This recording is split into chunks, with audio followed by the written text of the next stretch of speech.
What's the most dramatic character arc you can think of? I bet it's not as dramatic as this one. A former terrorist becoming a world leader, and it gets better.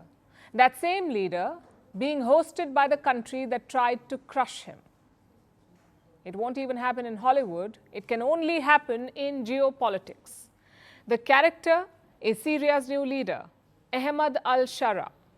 He is in Russia on an official trip. The same Russia had supported his rival, Al-Shara's rival, in the Syrian civil war. And who is the rival? Former Syrian President Bashar al-Assad. And guess what? Assad now lives in Russia. Yet Al-Shara made the trip to Moscow and met President Putin.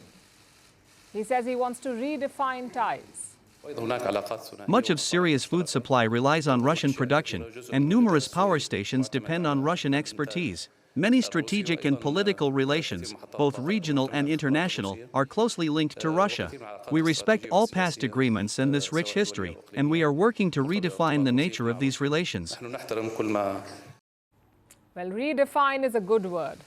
Last year, Russian planes were firing at Al-Shara's forces. Today, he is a guest at the Kremlin. It's a display of pragmatism by both sides. Al-Shara needs Russian investments and support, and Putin needs bases on Syrian soil. He says the focus is not on the political situation, the focus is on Russia's commitment to the Syrian people. In Russia, there have never been any relations in regards Syria that were connected to our political situation or special interests. Throughout all these decades, we have always been guided by one thing, and that is the interests of the Syrian people. Both sides are keen on a reset. But what's on their wish list? Al-Shara wants two main things. One is Russian investments and money. Syria needs $400 billion to rebuild itself, $400 billion, and they can't depend on the West alone for that kind of money. They will need Russian funds as well, especially when it comes to energy. Syria has 24 billion barrels of oil, plus 8.5 trillion cubic feet of natural gas. Russia, as you know, is a world leader in energy production, so Russian technology and investments will matter. That's the first thing that Al-Shara is looking for. Secondly, Al-Shara will be hoping to extradite his longtime rival. Like I said, Bashar al-Assad lives in Russia. Reports say Al-Shara will ask Putin to hand him over. Of course, this is all performative. Russia would never hand over Assad, but Al-Shara can go back and say, at least I tried. So that's what he is looking for, basically, in Moscow. Which brings us to the other side. What does Russia want? Russia's main demand is military presence. Moscow has two outposts or bases in Syria.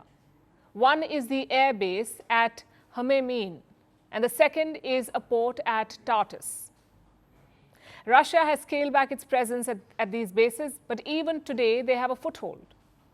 Will Al-Shara keep allowing that? More importantly, will he let Russia expand its presence? His statements yesterday were positive. He promised to respect all past agreements. I presume that includes the agreement on military bases. And this is crucial for Putin, because Syria was his only foothold in West Asia and Tartus his only port in the region. From Tartus, Russia can project power in two directions, first to the Mediterranean, the second down south to Africa. So this port, Tartus, is very crucial for Russia's ambitions. Without it, Moscow does not have a presence in West Asia. So that's number one on Putin's wish list, the military presence. Also important is the proxy war. The West has been quick to woo Al-Shara. Donald Trump called him a tough, attractive man.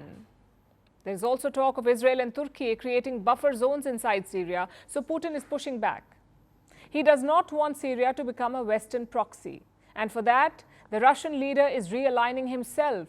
He is taking on a new role in Syria. During Assad's time, Putin called the shots. He was the regime's godfather. He basically got those military bases for free. But now there are no more free lunches in Syria. Al-Shara will seek something in return, maybe aid, maybe investments, maybe weapons. And that's a trade-off that Putin appears okay to make. Because these are turbulent times in West Asia. Israel has demolished Iranian proxies. There is a global push for a Palestinian state, and Trump is dangling a nuclear deal in front of Iran. So things are changing at a very fast pace. As a global power, Russia does not want to be left behind. It wants political and military clout in the region. Want the facts? The latest developments? News that gets straight to the point. Well, we've got all three just for you. This is Firstpost Live, a brand new show, your window into what really matters. Don't miss it.